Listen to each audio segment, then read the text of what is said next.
running the flow of the game. So yeah, I'd like to see Direwolves take this as serious as they do against Legacy. If they're going to win it, go out, win it quickly. Yeah.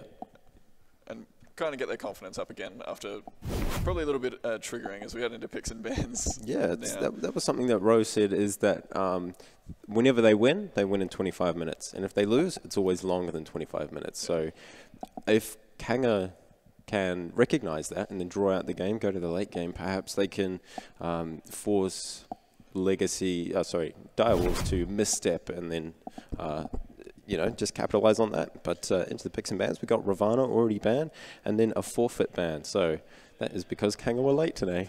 Yep, unfortunate events for them, but yeah, got to punish them in a little way. So they miss out on one of their first round bans, but we'll see if that ends up affecting them here. It most likely means that Direwolves can grab either the Kepri or the Morrigan, if that's the way that Kanga decide to ban. But we've got the Ganesh ban. Direwolves don't want to play against Ganesh, and they don't seem to want to pick it themselves. No. I mean, Sporks can play that aggressive support and the passive support, so they just need to ban whatever they don't want to play against, and then Sporks can basically do whatever he wants. He can flex onto anything. And Ganesh really disrupts that aggressive playstyle of a support as well. That Ohm just shuts down a lot of the engage and a lot of the disruptive, a lot of those aggressive gods like Sobek, that kind of thing that he's been playing a lot of, and even Kepri, silencing out that Abduct, and it is the first pick Kepri, so Kanga unable to ban it away, so LG Direwolves will pick that one up for themselves. We've seen how effective Sporks has been on it this weekend, even during the split with Richard Castle, and Biggie played it as well at one point when he was subbing in. So a real priority pick for Direwolves. Yeah, to get a hold of it now. Certainly is. That revive, it just fits so well with their team because they want to dive, they want to get into those backlines. So having that safety with the ultimate and then the pluck potential with that Abduct is insane, and it fits so well with their team. They just need to build around that now. So they need engage, and then they need, I mean, you could say peel, because Kepri can go aggressive with that frontline engage, but then at the same time, he can just sit back. Yeah, I think Kepri will be the focus of peeling. Suits his the Kepri playstyle a bit better. It's all well and good going and get an Abduct, but that Abduct is also one of the best peel tools in the game because it silences the enemy, so they can't get in there, get in their face and still do damage even when they're being CC'd. But looks like Kanga have decided to go with Camazot's Chronos. This is the first time I think Direwolves haven't banned Chronos. At least they were banning it against Legacy specifically. Yeah, but mainly maybe because they of don't limits. fear it as much. Yeah, Limits and Divine both really good on Chronos. So happy to let it go through. So then they pick up the double warrior comp that we saw Legacy running themselves yesterday. So Direwolves maybe trying out how that works so that they can maybe use it against Legacy later, or know how to counterplay it later. Once you get a hold of how a team comp works yourself, if you play it yourself, makes it easier to counter it as well, right? Exactly. Camazotz, though, I want to talk about that because that was 100% pick rate yesterday. And it carries forward today, I guess. But yeah, Camazotz really seems to be strong at jungler at the moment. Brings a lot of damage, unpeelable damage as well, which is the big thing at the moment. Summer Kong makes sense here. Reasonably safe. Has an okay matchup against Erlang. A little bit Erlang favored just because of the cleave basic attacks, but Summer Kong can just sit and farm with this double jungle, this double warrior presence on that side of the map. We saw yesterday the strategy seemed to be camp solo. Nearly every team pretty much camp solo, right? So it's essentially turned into a duo or a 3v3 over there a lot of the time. So being able to be safe and just get up into that cloud and kind of watch the gank happen and then go back to your tower is going to be really good for KO, and he can still go aggressive on Summer Kong as well. So our second ban phase, we got Sol and Gib. So focusing the support for the Direwolves and mid lane for Kanga. But as we were discussing yesterday, you can't really ban out the mid lane. Yeah, I'm expecting them probably to ban out a Toth now. We saw a cheater, how much damage he was doing. Yeah, that was insane. Yesterday, so everyone that played Toth was doing a lot of work on him. So I'm surprised that Toth isn't a more prioritized ban and pick. He's certainly getting picked up even after the second ban phase has happened a couple of times. Yeah. So interesting enough, not a high priority so far. But that's where I expect this ban to go for Kanga if they continue to follow, and they do exactly that. So it'll be interesting what a cheater plays. Maybe he does bring out like a Nuwa or something that's not really been played this weekend, or goes for something more traditional. Ra's been banned a few times. Similar playstyle to Toth, I guess, just a little less safe. Would you see a Ra on the Direwolves team composition? Because the anti-heal, as we were discussing yesterday, isn't too strong so far. Yeah, I mean, there's no anti-heal on the side of Kanga. They still have the opportunity to pick up an Odin. Yeah. They could, I guess Would they jungle solo? Unless they want to put it support, but you don't really see that often these days. Not these days. There's a few players in OC that love to run their Odin support, but not at this LAN that I'm aware of. But I think every support player occasionally enjoys doing a lot of damage, and so Odin brings that. So maybe they do bring that out. They've got the Chronos for the magical damage, so having 4 physical wouldn't be the worst of ideas, but they're sacrificing a lot of CC. So there are some other anti-heal options. I guess there's still a Sobek available for them, so they could get away with it. Interesting enough, where is Soket? Yeah, I was looking at that. Like right at the top of the tier list, but haven't seen it at all this LAN. Not banned, not picked, not even discussed. Yeah, it's just been left aside. Maybe they just don't want to. No one wants to play it because it can be a bit high risk, high reward. So kept behind's not fun in any way because you just die anytime you try to ult. So it puts you in a really vulnerable position. But I kind of expect maybe we'll see it as the day goes on. Maybe people have been holding it back, just kind of like, it was a decent gun, so okay, let's play that. Yeah. But we got Rama and Huyi, so the Hunter matchup now sorted. Great bossing potential from both of them, but you've got the team fight ult versus the kind of finishing ult, and objective stealing ult does a lot of damage. Stops people getting away at low HP. Already for Direwolves, 3 frontliners, Arama, and they've left their mid pick till last, so they seem to do this quite a lot. They want their frontliners and support in that first phase, and then the second phase of picking, they just pick their carries to not so much counter, but counter where they can, but to build around and then just... There's the new one. I'm stoked. I was hoping we'd see it today. Yes. And yes, we've been waiting for this. So, with the buff to her minions, she now has a targeter that she can apply to gods, and the minions will dash through other enemies to get to that god and reduce their protections at the same time. Same as the old charge of the minions would do, but now it goes through, it penetrates enemies in the way. It makes it a bit easier with her new arm mechanics to set up for those stuns and that massive amount of damage that comes from them. So, and then we do see the Sobek come out for Kanga, probably the more viable support that's still left on the table. We've seen Tori Skies play it yesterday. Was a little bit off the mark with some of those plucks against Skyfire, but maybe it's just a little bit rusty on Sobek. We haven't seen Sobek be around in the meta for a while, so just getting used to that LAN ping as well. Sometimes you got to kind of line up a little to the left or the right, depending on your latency. But hopefully he can get those plucks going today, because if he does, Nuar is very vulnerable to being caught out by a pluck. She can get up into the sky and peel for herself for a second or two. But outside of that, if her minion stun is down, she's very, very vulnerable. Osiris, I'm assuming, will go into the jungle, so there's not going to be a lot of peel from him. It'll be all down to Sporks on that Kepri to keep Nuar alive. It's all about that Kepri. Even though they do have the Sobek for the pluck, you just put that Kepri ultimate on them, and then they'll survive. They can run back with that movement speed, and if they die, then just teleport back. As well, you can actually cleanse the pluck so they don't even get pulled out of positions. So that's the other side of the Kepri ult. It's actually a CC cleanse. Really?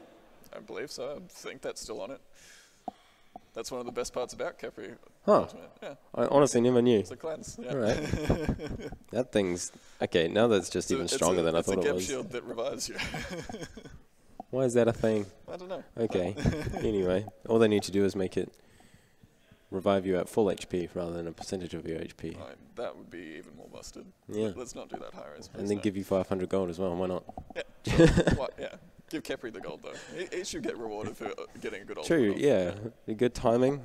Yeah, have some money. Have some stats, but don't buy... High risk for balance. Urchin. Just, guys, we've got this. So there's something we could talk about. Heart of the Urchin. Not that effective from what we've seen yesterday. Heart of the Urchin has always been an item that is great when you're ahead. Even when it was built on solo laners. It was kind of like, I'm far enough ahead, I can build Heart of the Urchin, and now you can't kill me. As we head into game now, we'll see where these builds go. Interestingly enough, again, Achita's opted to skip a starter item and start a tier 2 stacking item. This time it's going into the Warlock Sash. I believe so. Actually, is that the Shaman's Ring? Oh, dude, that totally is. It could be going straight into a Shaman's Ring, which I really like on Nuwa. It's new passive now. Once you deal, I believe it's 100 damage to any of your gods, or is it 1,000 damage to any of your gods, you get a stack of power once it's fully stacked. You now do 10% more with every one of your abilities. Which is, with Nuwa, her ultimate can hit all 5 gods at once. At the same time, yeah. Even if you're only trying to kill one, you're still dealing a lot of AoE damage to the entire team. So really easy to get that stacked up. I think it's actually a Warlock Sash, but I can't, it's a little bit unclear. It's difficult to see from our point of view. Okay, so say he goes for the Warlock Sash. Second item, will he finish the Warlock Sash, or will he go straight for the Swift Wing? I think he might still go for the Swift Wing and forsake boots again. Getting those stacks on Warlock Sash, we see an attempted invade here from Direwolves onto the red buff of Kanga. Kanga managed to secure it for themselves, but do take a lot of poke in return. And now the Gallon's going to go and do back camps. They are losing minions to tower. They'll lose their purple buff as well. So a strong aggressive start from Direwolves again. Yeah, and on the right side, bit of damage onto KO. Row on the Osiris jungle. That Sickle Strike doing a bit, and combo that with the flail. It's so much damage, plus the slow, plus the basic attacks, and then you've got the Mink form from Kikyo to deal even more damage. So early game, it's rough. Yeah, it's going to be very rough, but Tory Skies and Swifty kind of rotating over this side of the map to try and get a little bit of pressure here. An early rotation, they could be in a bit of trouble here, Direwolves. Yeah, stunned up, plucked, Kikyo so low, and he does get picked up by Swifty. First blood of the day. Kanga Esports taking control of their own jungle. Yeah, they might have been a little bit late this morning, but definitely not still sleeping, so doing really well so far.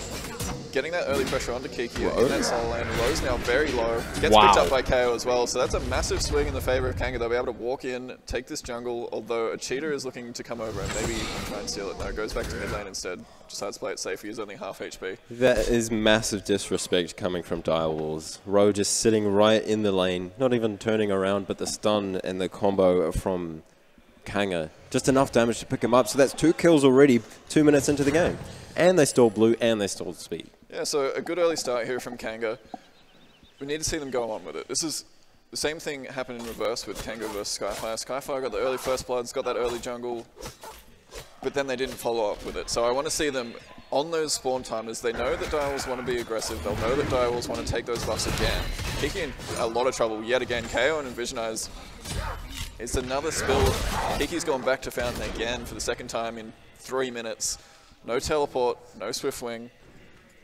Kiki is in a lot of trouble now. He's now 2 levels behind, and it's only 3 minutes into the game. What is happening? I mean, did he just not have vision? Did he not expect it? Or was he just in the lane, and then suddenly someone was there and he died? Well, was his 3 on cooldown? These are all things that Kiki should be taking into account, and we know him that, like, he's a good solo laner, but he's died in, as you say, twice in 3 minutes. Well, so the thing is, before yesterday I would have said wouldn't be expecting someone to be sitting in the jungle there, but after we saw Kanga play yesterday, even Legacy, it's been camp solo, right? The entire meta dictated this LAN has been everyone go and kill the solo laner, get your solo laner ahead, get that side of the map's pressure, get the speed buff, get the blue buff, don't let them have any farm on that side of the map. Direwolves even do it themselves. Sporks gets caught out with a pluck here in mid lane. Down to about half HP, Sobek ultimate is popped. Sporks does have his own ult to save his own life, but KO soloing Kikyo. This is basically a mirror of yesterday. He got 3 kills in lane up against Kiki, but the rest of the map, Direwolves were able to demolish and then spread across and make sure that Kiki could come back up. So while they're down by 4 kills. Yeah, that's the difference between these games, though, is that Kanga recognized that that's what happened to them yesterday. They're making sure they secure their own buffs on the rest of the map, make sure that Direwolves can't starve out the farm from everyone else. The experience in gold now, it's 2,000 experience, 1,500 gold, but it's only 4 minutes into the game. That is actually a massive lead at this point, and Kanga coming out really strong so far. They certainly are. They are proving their own skill to themselves and to everyone else that they're not to be underestimated, and you just can't. Not with KO in that solo lane. 3-0-1, 4 minutes 30.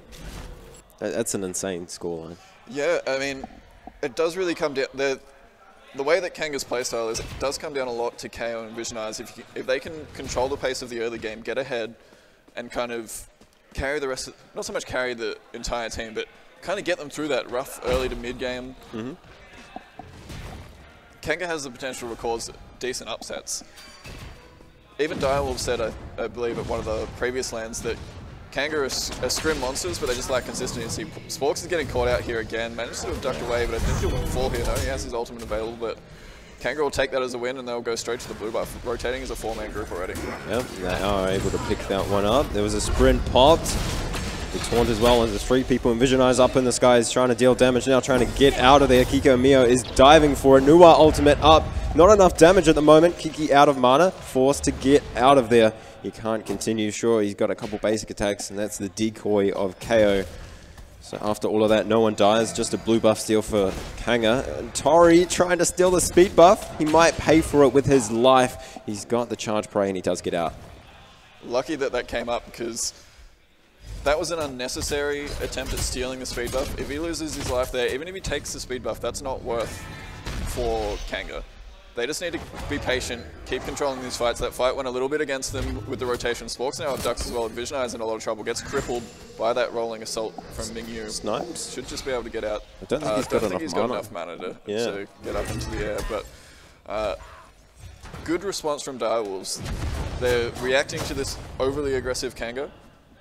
Kanga don't need to be this good. They need to control the jungle, yes, but they don't need to overextend to try to control the jungle. We saw it even between Direwolves and Legacy yesterday, Game 2.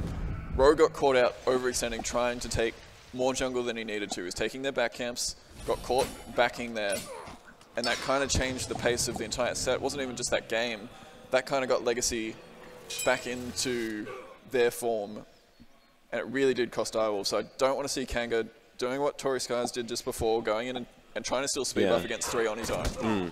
It's okay if his team's there, and he actually forced KO to come over and kind of make sure that he was going to be okay, rather than KO going back to lane and farming.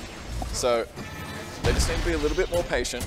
Controlled aggression is the aim of the game here, I think, for Kanga. See, that's what needed to happen with Skyfire yesterday, is the control, the management of themselves. Whenever they're this far ahead, they need to recognize that they can't go that deep, that they need to pick their fights and not take every single engagement. I mean, it's not team deathmatch, it's conquest. You need to strategize, you need to play it a little bit like chess, and then, you know, bring in the mechanics, play it like the third-person shooter style. It's only 2,000 gold at this point. It is still a significant lead, but that gold is only kind of going towards boots, swift wings. Most of those items, we do see a cheater finish off that Warlock Sash now, so he'll starting to be getting a lot of health online as he builds those stacks. Wouldn't mind him seeing going into the Shaman's Ring at some point. We'll see if he decides to go that route as well, but the thing is that at this stage of the game, while you have an experienced lead, that's your greatest advantage, is Sporks now catching out, I think that was Tori in the mid lane there. Yeah, here we go, Solar Flare onto 2, Sporks extremely low, uses his ultimate to keep himself alive. Ro still dealing that damage. Ochita did use that sprint, no, that was Sporks with that sprint. Cheetah still got his beads, stacking up that Warlock Sash, and now it's a blue buff focus. See, look at this. As you say, camp solo lane. They're stealing the blue buff. They're killing Kiki. They're absolutely annihilating his jungle, and he can't do anything about it. The issue for me, though, is that while KO has a 2-level lead, it's around a level and a half. It's a significant lead in the solo lane, and it's enough to make sure that Summer Kong has an easy time of it. They do manage to invade on the speed buff this time, but there's more of them. They're at higher health, so recognizing when they can take those buffs is an important part of their play, and they're doing a really good job so far, keeping that pressure onto Kiki. Although KO out of mana here could be in a little bit of trouble. Does he still have his ult? He does. He's got the 3. He's got the Ox Column, he managed to get away safely there. But Yeah, Kiki, despite being behind, he's not so far behind that he's irrelevant. He's still equal level with the jungler and Vision Eyes on that Camazotz. Rose only a level behind. A couple of levels in mid and support, but Mingyu's actually ahead now of Galen. A level ahead in experience. They both have their Icavolves finished now, but I expect Mingyu's to start going aggressive now and trying to bring the pressure over to that side of the map, force Kanga to respond and rotate on him. At the same time, his rotations and knowledge when he needs to go to another lane is far superior to Galen's. Galen will continue to farm, but Mingyu will be in a team fight making it 5 versus 4. So in that sense, Mingyu is sort of above. At the same time, whenever he is rotating, he's still farming. Exactly. So it's all this experience. He's not missing out on any farm. He's either picking up the mid wave if he can't get to the fight. Roquad out here forces the ultimate from Sporks. He'll manage to get out, but Tourist Guys and Vision Eyes both use their ult to try and finish off that kill. Thinking he looks for the solo kills on the Galen. 1, 2, 3. Oh! Goodbye, Galen. Beautiful and that shots. is exactly what I want to see from Mingyu, and it does force the rotation out of Kanga. Yes, he did. There's the pluck in the beads. It actually missed, so it didn't matter. Beautiful play from Mingyu as well, though. So yeah, that's the other important side of things. So not getting knocked up and allowing Kanga to rotate in on him. He gets out with that pick. Free 1-for-nothing trade in the Hunter lane there, and he's now top of net worth as well with that. Yeah, that's fantastic for him. He's solo farming. We just said it. Whenever he's rotating, he's farming up, and then he just gets that kill. He's got a level lead now. He's got the item lead too. He'll finish that Executioner very shortly. As you can see the graphs, 2,300 gold lead for Kanga, 4,000 experience. So while that kill was good, it's still, it's a massive gap. It's a massive gap, but what it does for map pressure for Direwolves is huge, right? So Mingyu being aggressive, he'll now continue to be aggressive against Galen whenever he gets the opportunity, and it's going to continually cause rotations to his lane. What that does is it frees up Kiki, Ro, and a Cheetah to get more farm on the other side of the map while that's happening. They can trust their Hunter to survive. They can send Sporks over there with the Scarab's Blessing to keep him alive if need be on a revive. And it allows Direwolves to open up the map for themselves. Certainly does. Dash in. And Galen, bit scared at the moment over there in the solo lane. Look how much damage Ochita does with those basic attacks and that shining metal. So much coming out from him, and they do pick up a kill onto Sun Wukong. There's a Vision Eyes taking a shot as well, but he's healing up. He's Camazotz. He will be fine. Only 2 ultimates popped for the side of Direwolves, but nothing came of that. I mean, sure, they got the 1 kill. That's 100% worth it, but I think they could have got more. Yeah, they could have got more, yes. Kanga call a retreat in time and get out, but fool me once, shame on me. Fool me twice, shame on you. Yeah. Didn't get fooled a 3rd time, did Direwolves. They rotate over 4 men to the blue buff on spawn. They had a sentry ward there, so they spotted all of them there. No deep ward coverage at the back cancel speed buff for Kanga. So, caught out, trying to do the same thing too many times in the same manner. Direwolves aren't a kind of team that can get away with doing that too. And they respond appropriately, get another kill on the board, and start trying to close this gap in experience and gold. So, Kiki now, he's a tier 2 of Heart of the Urchin behind KO in terms of builds, but I don't see him going into it as Kiki looking to take the fight to KO already. Yeah, I don't think they will go for any kills, not even down to half HP. They can just slap each other as we normally see in the solo lane, and then both have got the escapes if they need it. But look how much damage the auto attacks do from Kiki, and how fast they come out. Yeah, he's got those ninja tabis, so has the better boxing potential now against KO in terms of constant damage. KO has a lot of burst potential with his abilities, but less so with the basic attacks, especially now that Sun Wukong doesn't have crit when he's at low HP, just a power spike, so unable to really stand there and fight against Erling Shen. Yeah, so are we at that point where Kiki has come online even though he was forced back and died 3 times in lane? He still needs to be cautious. He's got a bit more defense online with that Gladiator shield. He's a little bit safer as well, having a bit of cooldown, but he still needs to be cautious of rotations coming out of Vision Eyes. And we can see Rose kind of waiting in the wings here and gets spotted out by Vision Eyes, just comes in to collect some farm, and they'll poke each other a little bit, but nothing too dramatic. Ro just sitting in that solo lane. Same as the Camazotz, so nothing gonna come of this. Maybe an invade, but look at the rotation. Swifty and Torres Sky is here to deal with that. Direwolves know that's happening, and they immediately retreat back through that elemental route. Teleport online now for KO. He's also got the sprint, but there's a shell sitting on Kiki Omiya. Golf Fury already down to about a quarter HP. Sunbreaker on the ground as well. Galen using that one. So now Direwolves have an ultimate advantage. Yeah, they just leash that. They get the ultimate for free. They actually got Lurking in the Waters as well. So 2 ultimates for nothing, just for pressuring the Gold Fury. Really good work there from Direwolves to leash that one time. Sports gets a hold of Choice Guys, which a 3-man stun from Swifty there to peel through solo. Yeah, that just stops it in its tracks. Kiki using their ultimate, gonna take a bit of a fight. Sprint pops by KO, and nothing to come of that either. Both teams seem to be a bit hesitant. At the same time, they're stopping them in their tracks whenever they try to engage. Yeah, I think Kanga now are starting to fall a bit into their shells. They've got this lead, but it's not extending any further. They're not snowballing the lead and keeping that pressure on us.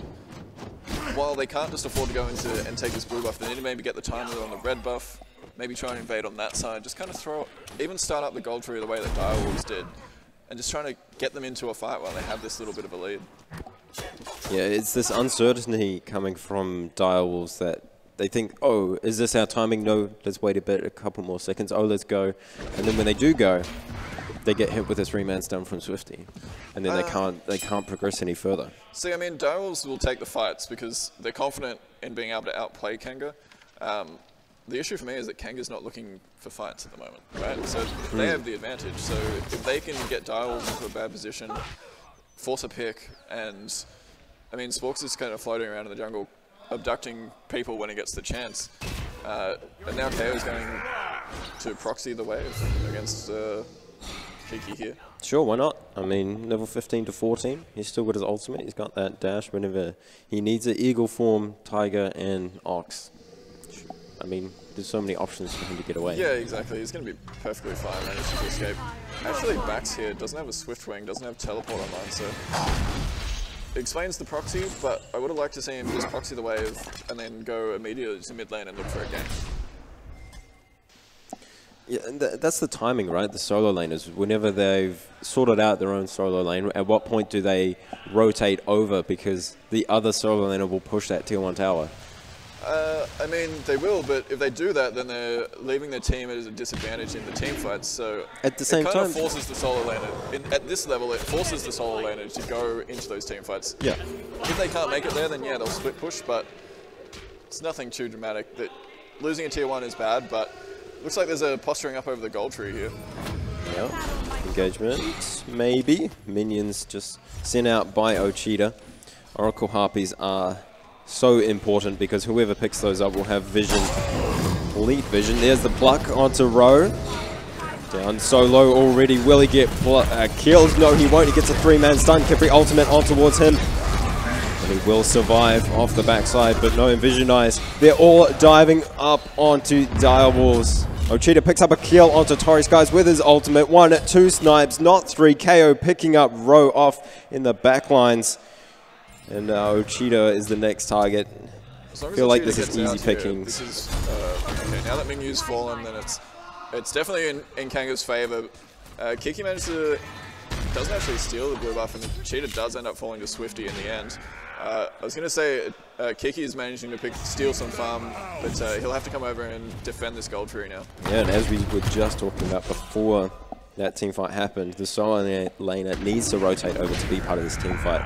And KO just made a pick. Kiki, we've seen this yesterday just by himself. Didn't even get his ultimate off, though. Yeah. That's the thing. As soon as he knew he was going to be stunned by the Kronos there, I'd like to see him use the ultimate to sustain through the damage that was going to be sent his way. And really good recognition from Kanga that, hey, we can just burn this guy. He's not that tanky yet. And they do exactly that. So now, Gold Tree the way of Kanga. 4,500 gold ahead now. And you can't count out Direwolves. That's the thing. You certainly can't. Kanga needs to keep running with this momentum, keep up the pressure. Despite all this, Mingyu is still top of net worth. So crazy, dude. He's now building into tier 2 crit, so is Galen. Mingyu will be the difference in a lot of these fights, at least until the rest of Direwolves are able to get those levels and experience, get up those items online, so they're a little bit more tanky. Sporks already has 3 stacks on his Heart of the Urchin, so already starting to get a bit of value. KO gets this tower, forces his ultimate as this huge rotation coming out of Direwolves. 3, 4 members here at the same time. Kanga are rotating over. The only people not here are the AD carries, everyone else in the solo fire elemental area. But it is a disengage. Mid lane is going back to their own lanes. Need to farm up. Ochita will have the pressure there, but Torres Guys is there to help that one out. So 8-3 to Kanga. Not a sentence I thought I'd be saying. Yeah, I mean, Kanga doing a fantastic job so far, dictating the pace, and Direwolves don't really like it when that happens to them. They don't like having a game taken out of their own control. They like to be the ones setting the pace, and Kanga making it a little bit uncomfortable here. Look at this, 4-man rotation once again onto Kiki. He's got no tower, 3-man taunt. He just needs to survive long enough to heal, but he won't. And Envision Eyes will pick up the kill there. One more for him, 2-0 and 5. That is nice as a jungler. And Kanga now going for that portal demon. Ochita just sitting there. Can't really do much about that. If he goes in, he'll get plucked and he will get killed. Row around the back. We can get a bit of poke off and deter them off this. They sprint here to go aggressive on the Sporks. Tiger Stun lands on to him. Cheater up in the air trying to deal damage and peel for him. Sporks in a bit of trouble here though. Does he have his ultimate online? Yes he does, so he will survive no matter what. Uses it there.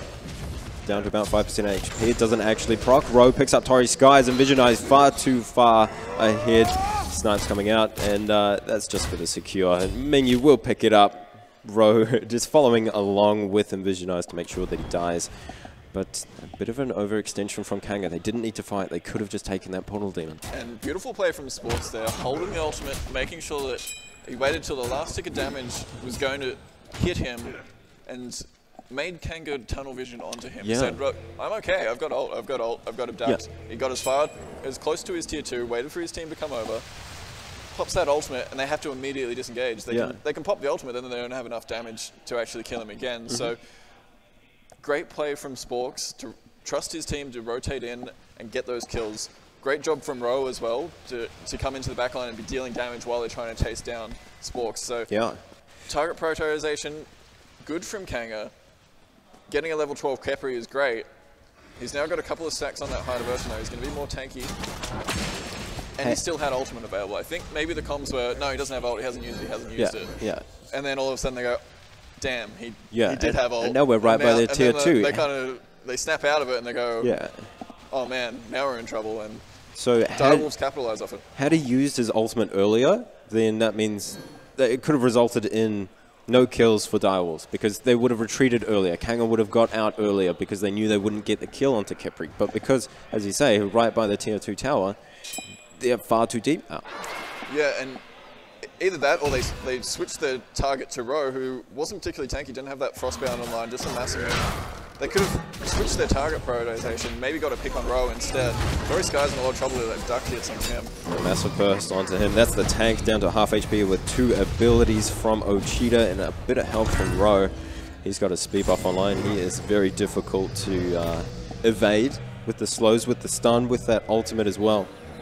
So Direwolves now looking to contest this portal demon that Kanga are looking to start up. There was a pluck. Who was it onto? It was onto Sporks, using that ultimate to keep himself alive and tank up, soak up more damage. Envision Eyes using that ultimate as well. He's half HP. He's in the back line. Mingyu using those basic attacks, dealing so much damage under the tower. It's KO. Is that his decoy? It sure is. Swifty using that ultimate in the backline. Frenzy is popped for Direwolves. They're going to deal so much more damage. There's an Aegis from Swifty to keep him alive, but it's not enough. Row will pick up the kill. Nuwa ultimate down onto all members of Kanga. Direwolves winning this fight. Mingyu picking up a kill onto Envision Eyes. It's now 3-0. The only person who was low throughout that was Sporks, and now it's Ochita, but Sporks retreated. He's safe. He soaked up so much damage, and Direwolves now winning. Yeah, just tunnel vision again from Kanga. They saw Sporks out of position, they burn through his ultimate, but then they continue to try and chase the kill. KO even ulted to get under the tier 1 tower to throw all of his abilities at Sporks. Sporks gets away, and then he's not able to peel for Swifty. Swifty, great timing on his ultimate, but no one was there to save him once he came out of that rewind at full HP. Sporks starting up the gold tree here, so Direwolves looking to take advantage of these picks and get that map objective for themselves. Tory Skies and Galen kind of waiting in the wings, but only Tory Skies with ultimate, and they pick it up very quickly to Direwolves. Far too late of a rotation, of a reaction from Kanga. So that's the gold in favor of Direwolves now. Almost? No, it's still 1,000 gold difference. 1,500. Yeah, I mean, but it's a step in the right direction, right? A cheater now has Book of the Dead online. He now has fully stacked Warlocks.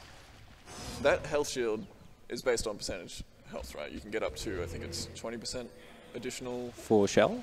No, for the Book of the Dead passive. Oh, yeah, yeah. 20%, I believe, on top of your own health. It's something silly. You've got 100, really high. It doesn't need to on exist. Warlocks. Yeah. Like, how do you burn through a cheater now? We saw him get low in that last fight, but he had a fully stacked Book of the Dead passive. If it wasn't for that item, he would have been dead. He's building for the situation that Sporks isn't there, right? So he's got the health, he's got the shield, as you say. And now he's going into penetration, so he'll be dealing even more damage. Then he'll go for what? Roto Tahuti? I'd say so. Roto Tahuti into maybe a Chronos Pendant, so you can get that damage off. Even a Shaman's Ring, perhaps. Yeah. I'd like to see a Shaman's Ring. We haven't seen one, yet. Today, or yesterday. It's not really an item that's particularly viable on a lot of characters because they don't get that free AoE off, I guess. Especially a lot of the gods that we've seen played. The Morrigan does a lot of damage, but it's mostly single target, maybe a couple of targets at once, depending on once they switch, obviously, to a different god. It can be different, but you know, you're looking at like your Scyllas, people that can hit multiple targets with a lot of their main damage. Shaman's Ring's a bit more viable on, and Nuwa kind of fits that category with the fog. With the ultimate, able to do a lot of damage to a lot of targets at once. Is that a fully stacked Rage on Mingyu with a Deathbringer? I believe so. That is a scary ROM. Is it fully stacked? It looks fully stacked. See on the other side, it's the evolved Galen Shaman. hasn't got a single stack. That is terrifying. Yeah. Okay, so how much crit percentage is that? At max stacks, you get even more, right? Yeah, so I believe you get 2% per stack. Or maybe 1% an hour. And then an extra 10 at full stacks. 15%. 15? Oh my god. That's dirty, man. That's dirty. There's been a lot of tweaks to that item recently, but it's a lot of crit chance. Throw on the Deathbringer on top of that to get that extra 40% crit damage, as well as a massive power spike from that item. You can just see that him being at the top of the net worth is really paying dividends in terms of his build. His farm point has been on point, and his rotations even more so. He's getting over to these fights, finishing off kills, helping his team with damage. So really good job from Mingyu, really getting Direwolves to the point where they can contest in these fights just purely by being a presence on the map. It's surprising that Kanga haven't got a shell because of how Mingyu's playing, right? You need those basic attack block stacks for everyone on their side, but they haven't got a single shell. They've gone for braces, bees, girdle, teleport, and sprint. Yeah, we haven't really seen Mingyu go into crit so far this LAN. He's been going for more the chin size, consistent damage. It's obviously a lot to do with god picks, but maybe not having seen all of the relics, he went, well, they don't have a shell, I'm just going to build crit because they can't block any of my damage. Yeah. The only way that they can block damage is Swifty's ult. That's not even blocking it, that's taking it and then trying to survive through it while standing still for a couple of seconds, taking even more damage. So you need to ult well above half HP. Yeah, and I mean, Tory Skies isn't going to be able to stand there and tank those basic attacks from Mingyu either. It doesn't have a lot of physical defense online. Not even that much health, mostly magical defense at this point to deal with the Nuwa, who is dishing out a lot of damage.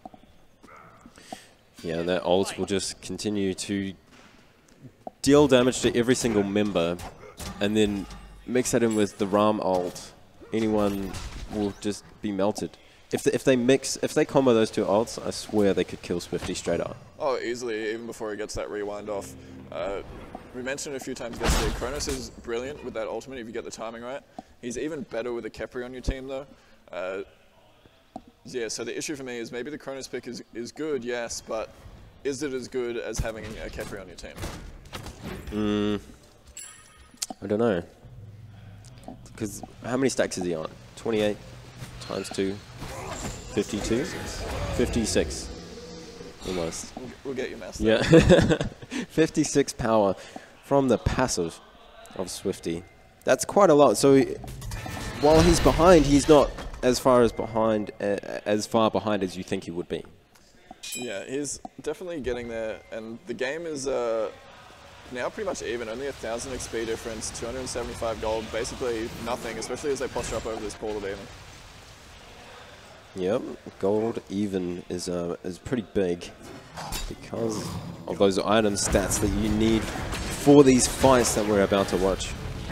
Actually, no, okay. Really thought they would have engaged, but a few abilities on cooldown for Kanga means that Direwolves can engage and they will be on top. Look how much damage onto KO. He's forced up into the air to heal Sunbreaker as well on the ground. So much damage in that one area, but Direwolves just walk out of it. KO, will he get picked off? No, that's his decoy, but still. Actually, no, Mingyu picks up Torrey Skies, so Sobek did. Kamazots did. Rowe continuing.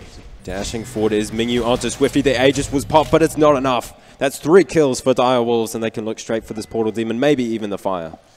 Yeah, I mean, you mentioned earlier that Direwolves said they either win quickly or it goes to the late game and they lose, but I think that's more in reference to perhaps their games against Legacy more than anything.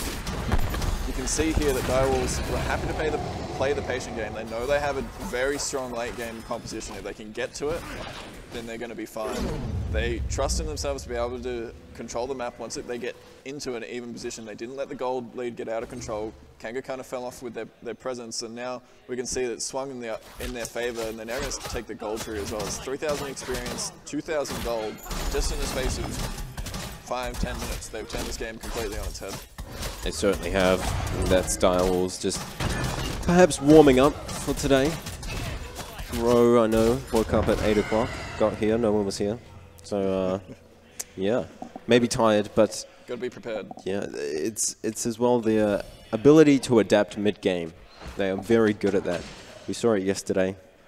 We're seeing it again today against the same team that it happened against. I mean, Kanga having that lead yesterday in game number 1, but none of what you'd think they experienced yesterday has transitioned into today. It's the exact same. I mean, their lead lasted a little bit longer. Their control of the map lasted a bit longer, but then they got picked off on an invade, and they kind of lost the confidence to go in there and keep the pressure up. Direwolves kind of recognized that and said, well, they're not being overly aggressive on us anymore. Now we can kind of farm up passively, wait a little while, and then we can fight. And Torrey Skies off the mark there with the pluck. Oh, he's rooted. He is taken down kind of low, not too low at the same time. Look at Mingyu just using those basic stats in the backline, and Vigenize trying to peel off him and trying to assassinate him, but he just turns around. He's got no life steal, so he can not heal up. Uses that Kipri ultimate from Sports just to get out of there. Torrey Skies quite low off to the back end. He's forced to recall, and this is Direwolves just coming back around the corner, looking for the tier 1 tower. They got the Fire Giant buff. They can heal up with that regeneration increase. Mingyu was safe that entire time with that Kipri ultimate. Yeah, used the Aegis at the same time. He probably would have died if he hadn't used the Aegis being reset. Would have healed him a little bit, so just being safe, making sure he doesn't die. He is the reason why they're in this position largely. He now has a Potion of Might, is it called now these days? The red pot. Now has that one available to use for the next fight. That's how much gold he has, whereas Gallon, he's finished off his Death Ring. It looks like he's going into a chin size to try and deal with these frontliners coming out of Direwolves. They do have a lot of health online now. Not so much physical protection, so the crit as well as the chin size will help him out greatly in shredding through those tanks. Indeed, so Kanga ADC has to deal with the frontliners, has to deal with Ochida ultimate, and the minions wherever they come through, whereas Direwolves AD carry only has to deal with KO and a Vigenize. Sure, you could argue Torrey Skies, but the front line of Direwolves is preventing Sobek from getting in. Yeah, now that Torrey Skies has Nemean, who will be a little bit tankier and reflect all that damage, and as he said, no last steal available, but Titan's Bane now finished, sells the Equivol for that, has Oboe online, so a lot of attack speed, a lot of damage, a lot of penetration. Yep. Mingyu is going to be swinging, and he's now at that late game runner, which is one of the scariest ADCs to go up against in the late game.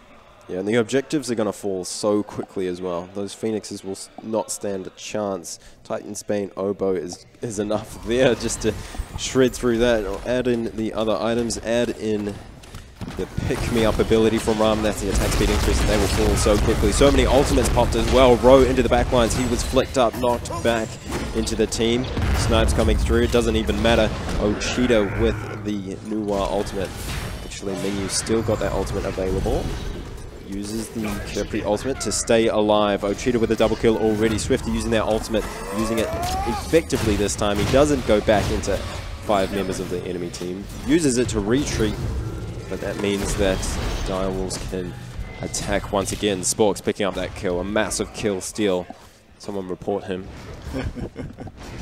Phoenix gonna fall now. Phoenix should fall down here. Really good job from Direwolves. While Swifty did use the rewind a lot more effectively on that chase, fell back. KO got caught out with the burst, trying to chase down Mingyu, which is the right target to try and take, but Mingyu now back to half health after that reset from Sports. The damage came through after the Kepri ultimate was put onto him, so they ended up healing Mingyu, and that allows him to stay around and get these 2 Phoenixes. So Kanga looking for Mingyu, that's the target they need to pick first. Achita's going to take too long to burn through, so get rid of the Rama, who is your main threat at the moment, main source of damage that is viable to take down quickly. But unfortunately, they just kind of keep chasing when they've got him so low that they're going to force him to back anyway. He won't be in the fight. Yeah. You're forcing Direwolves to disengage. That's a win. You're not losing any objectives after that. You lost your tier 2, sure. But you just need to let things go sometimes. You can't just go, okay, this is the plan. We're going to follow it through or we're going to die trying. Yeah.